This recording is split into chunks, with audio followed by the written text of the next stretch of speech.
Depuis janvier, en fait, en début d'année, j'aime bien courir les crosses. Alors ça, il n'y a que le terrain qui est similaire au trail, j'ai envie de dire, parce que les distances sont beaucoup plus courtes.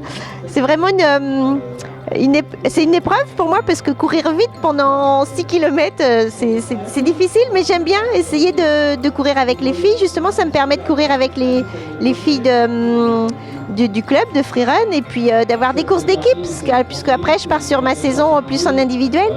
Donc j'ai fait quelques crosses donc avec freerun et puis après j'avais calé un petit stage avec une course en étape au Maroc.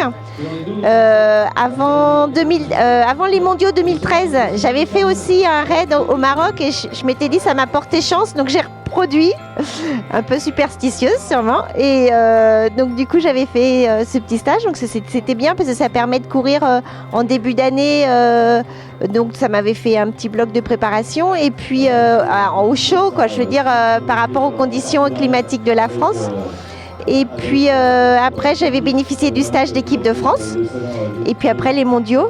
Et donc, là, ça s'est super bien passé. C'était complètement inespéré, inattendu même.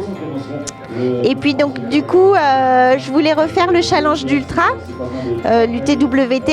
Alors j'avais calé donc 3 courses, le Lavaredo, l'UTMB et le Grand Raid, donc plutôt sur la fin de saison. Mais le Lavaredo, à 4 semaines des mondiaux, j'ai eu un petit peu de mal, j'étais pas trop dedans. J'avais pas encore retrouvé l'envie de courir, c'était un peu compliqué, mais bon, je me suis fait une belle balade et j'ai pris plaisir. Et puis donc là j'ai pu bien me préparer pour Chamonix, donc on verra.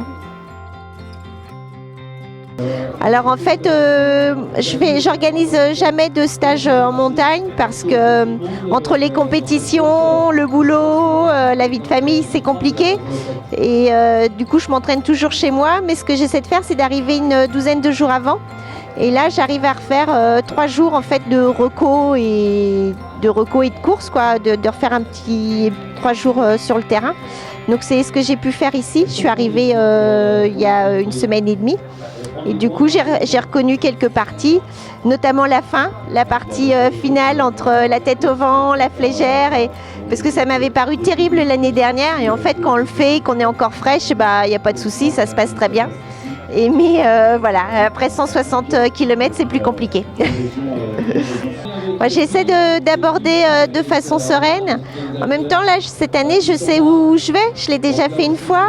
Donc, je vais dire, je connais un peu les erreurs à ne pas reproduire. Aussi, même si je n'ai pas reconnu tout le parcours, je visualise mieux les difficultés. Donc, ça me permet d'aborder la course sereinement. Après, c'est une épreuve d'un jour. Il y a tellement de choses qui peuvent se passer sur une journée qu'on ne peut pas trop faire de plan sur la comète. Effectivement, je me suis bien mis un timing de course, mais après, voilà. Je sais aussi qu'il y a beaucoup d'aléas qui peuvent arriver. Comme au mondiaux, je m'étais mis un timing de course sur 10h30 et puis je l'ai fait en 9h30. Ça peut aller dans un sens comme dans l'autre. Alors, c'est le jour J qui dira. Non, après, je vais couper. Je serai présente sur la Saint-Élion. Puisque mon partenaire Mizuno sera là-bas. Je suis en train d'organiser une petite surprise peut-être pour la Saint-Élion. Mais après, ce sera sûrement une course en relais parce que après le Grand Raid, j'ai pas trop cœur de me relancer sur une prépa d'un 80 bornes, surtout qu'à la Saint-Élion, ça court vite. Donc, faut vraiment faire une course, une préparation de rapidité. Et je préfère vraiment couper là sur novembre-décembre pour après janvier repartir, avoir envie de courir et pouvoir se relancer sur de nouvelles épreuves l'année prochaine.